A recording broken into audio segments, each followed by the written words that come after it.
Hey everyone, today we have some more Legacy, gearing up for Grand Prix New Jersey this weekend. I will be there in attendance. I will almost certainly be playing Blue Red Delver, probably not this version, but this is just something I had kicking around in my head.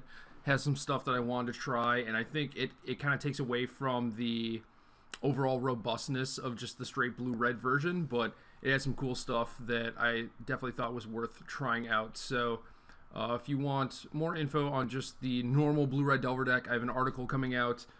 Should be the day after this video gets posted. Otherwise, I did a Blue-Red Delver video, I think, the last week. And the deck tech there is pretty fairly in-depth. So if you want to hear more specifics about the deck, check out the other video or the article that'll come out tomorrow as of this viewing. So the main changes from this deck to from normal Blue-Red Delver to this deck are the addition of black, and I tried a version with Deathrite Shaman instead of Monastery Swiftspear, but as you might imagine, adding Deathrite Shaman to your Volcanic Island deck is not that great. Just didn't end up working out very well. Strained the mana base a lot, but I think going back to Swiftspear, kind of cutting the black down to a minimum, that kind of alleviates some of the problems that I had. So, whereas like the other Blue-Red Delver deck, I was kind of playing like a burn deck, this deck is built more like a Jund type deck. You're more so like playing a more controlling game, and you have better answers to the things that they're doing, which, again, I don't feel like it meshes too well with the whole Monastery Swiftspear thing, but it has a lot of nice synergy with the deck and kind of fixes some of the holes that normal Blue-Red Delver has. So there are some pros and cons, certainly.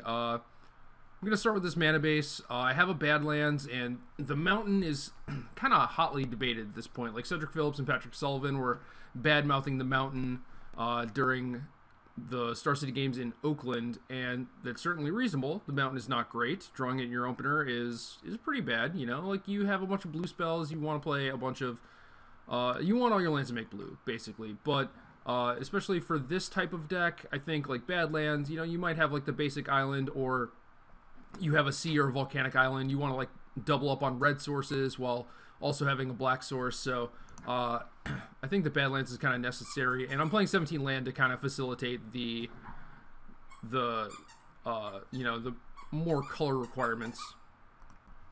So hopefully the additional land kind of alleviates some of that, but other than that, I still don't have Scalding Tarns on Magic Online. And it like doesn't change that much, honestly.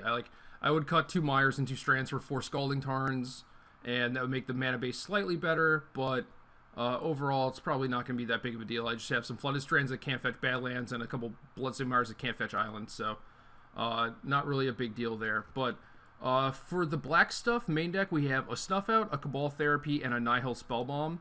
And Spellbomb is one of those cards where in a Treasure Cruise world, it seems pretty sweet. And I was looking kind of for like a good shell where you could just jam like 2 or 3 main deck Spellbombs and have them be pretty good. And this is probably not the deck for that, but I still think it is good enough to play.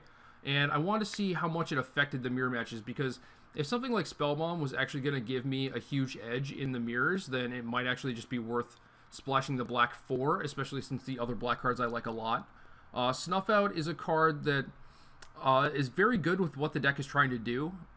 You end up being constrained on mana a decent amount of the time. A lot of your spells cost 1, but you want to play as many spells per turn as possible. So generally the free spells, like the Force of Wills, the Cataxian Probes, even sometimes the Dazes, end up being pretty good. And those are the things that allow you to get ahead.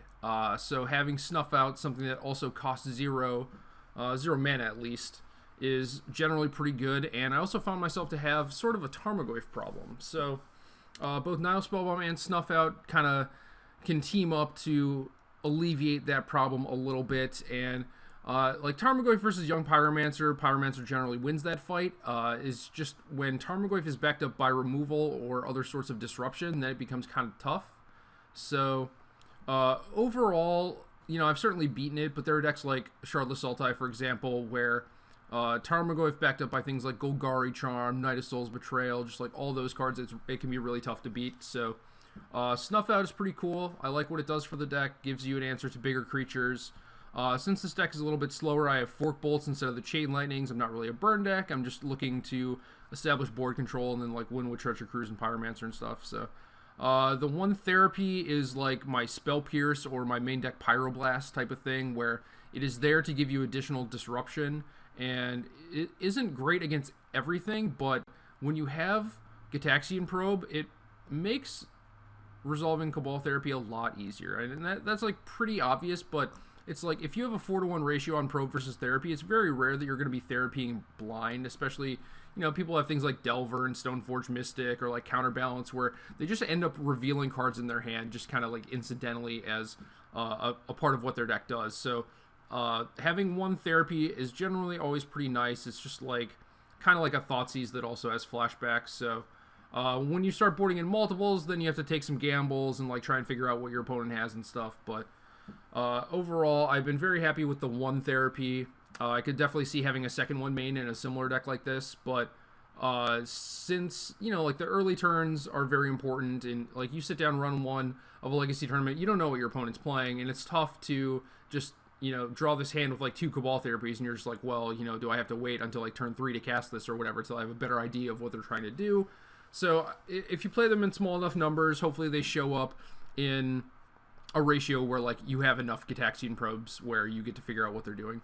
Then other than that, I cut a Daze, and I've been slowly moving off and off and off of Daze, but like I think keeping some is important. I think if I play straight Blue-Red Delver in New Jersey, I'll probably play 3. I don't think I'm going to play 4, but like I said, the free spells are very important. This is definitely a tempo deck, and there are matchups like Sneak and Show, for example, where it's like their best bet is probably to just jam against you, and if maybe they don't know that you don't have Daze, but like if you cut Daze from your deck entirely, you can never really punish them for taking that line.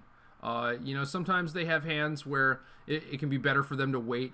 They have the opportunity to just wait a turn and play around Daze if they have that luxury, but sometimes they don't, and sometimes they have to jam, and in those spots, you really want to be able to keep them honest. So I'm still playing some Dazes, even though I think that this deck is a little bit more grindy than the other Blue-Red Delver version, but I definitely think that Daze in Blue-Red Delver is a card that you want to keep in some numbers, but I know that some people have been moving off those, but just think about it. Keep it in mind. I don't think it's like a hard mistake or anything, but it is a card that I've liked to have in my deck, even though it's something that maybe you side out a lot, but I do think that its value in Game 1 is definitely there. So certainly 4 Treasure Cruise, that's not really going anywhere. Also add back in the 4th Swift Spear. I needed more damage sources, and Swift Spear is not that bad. So this is just kind of a brew, and I do think that Blue-Red Delver is stronger, but again, I think the black cards add a little different dimension to the deck. So for the sideboard, we have some cages, another Spell Bomb, a Null Rod, and cages for things like Elves, Reanimator, Dredge, just any sort of graveyard deck, really. Nile Spellbomb also just for graveyard decks, but Spellbomb is like one of those graveyard cards that is good against like the value graveyard decks, so things that have Snapcaster, maybe even Deathrite Shaman, but certainly Treasure Cruise, like any of these Delve cards, Spellbomb can kind of be backbreaking against them. Like you play the first few turns, and then you get the 5 cards out of their graveyard, and then they just have to rebuild when previously they were just like building up to cast this Treasure Cruise. So I think Spellbomb can help a lot there in slowing people down. And then I have one Null Rod, which is mainly for Storm, also good against Sensei's Divining Top, Random Affinity decks, Thopter Foundry, and these are like all things that I play against too. So Null Rod is just not there as, a thing to fight cards that I'm scared of but don't actually exist. I think that there are random strategies that exist that Null Rod is quite good against. And then I have a few Pyroblasts, a few Blue Elemental Blasts. These would be better off as Hydroblasts, but they're pretty expensive on Magic Online. Blue Blast for like 30 cents, and there's really not a big difference. It's like Pyroblast and Hydroblast you can just cast on any permanent. So Pyroblast says counter target spell if it's blue, destroy target permanent if it's blue. So they play a Tarmogoyf, and if you need another card in your graveyard, you can just Pyroblast it. It doesn't matter. Like you can Pyroblast their land. It's just like if you get into a spot where you need another card in your graveyard to cast Treasure Cruise, sometimes you have just like an embarrassment of riches as far as counter spells and whatnot, removal. And maybe you just want to fire off the Treasure Cruise a little bit early to try and find a threat to kind of put the game away before they either draw into a solid string of threats that you eventually won't be able to deal with, or, they draw their own threat or something that you weren't thinking that they had. So usually in matchups where you board in Pyroblast or Hydroblast, that is not going to be the case. Pyroblast and Hydroblast are probably going to be the best 2 cards in your deck, but it is still slightly better to always have that option. The upside to having something like Red Elemental Blast is that it can't be misdirection to your permanent. So like, say they play Show and Tell and you Pyroblast it, they can just misdirect it to your land, or to, you know, whatever. Whereas Red Elemental Blast just can't be misdirected to your thing. So, you know, slight differences there, but I do recommend the blasts just because, you know, misdirection is not a big deal, and you know, you want to leave yourself the option to be able to just like put a card in your graveyard if you want to. And then we have the other therapies and another Snuff Out. Snuff Out, like I said, for Tarmogoyf, basically. Cabal Therapy is one of those things where the previous Blue-Red Delver deck, I had Price of Progress and Sulfuric Vortex, and those did a pretty good job of giving you a reasonable plan against a wide variety of random decks. And I think Cabal Therapy kind of does the same thing, where you play against a deck that is, you know, something like lands maybe, where it's just like, well, I don't have a great plan against lands, but at least, you know, maybe I can Price of Progress them or whatever. And, you know, Cabal Therapy is obviously not good against lands, but there are similar decks like that, where it's like you play against Nick Fit or whatever, and now you have a pretty reasonable plan against them, whereas before, you know, you don't have a lot of sideboard cards against random stuff. So Cabal Therapy kind of just like shores up your matchups. Same deal with Snuff Out. Hopefully Nile Spellbomb gives me an advantage in the pseudo mirror matches. And then the last card on the sideboard is Smash to Smithereens, and I think it's very important that your artifact removal costs 2, because most people are going to Chalice 1 against you, and I think that's mostly what you want the artifact removal for. Other artifacts you might want to kill include Batterskull, Jitte. You want something to answer Sensei's Divining Top, so like these artifacts don't really do it, but things like Null Rod and Pithing Needle do. But in the burn heavy deck, I've been pretty happy with Smash to Smithereens. I could also see splashing Ancient Grudge. Since I'm already splashing in this deck, I didn't want to splash Ancient Grudge, so the extra 3 damage here doesn't really add a whole lot. So that's basically the only thing that I'm really unhappy with the black splash, is that I don't get a better artifact removal spell, but, you know, that's just kind of greedy. You know, it is what it is. So maybe there is a better one out there, but I'm not sure. But yeah, that's it. You know, I think this deck is pretty sweet. It might not be the best deck or the most tuned deck, but I think there's a lot of cool stuff going on, so I'm excited to play with it.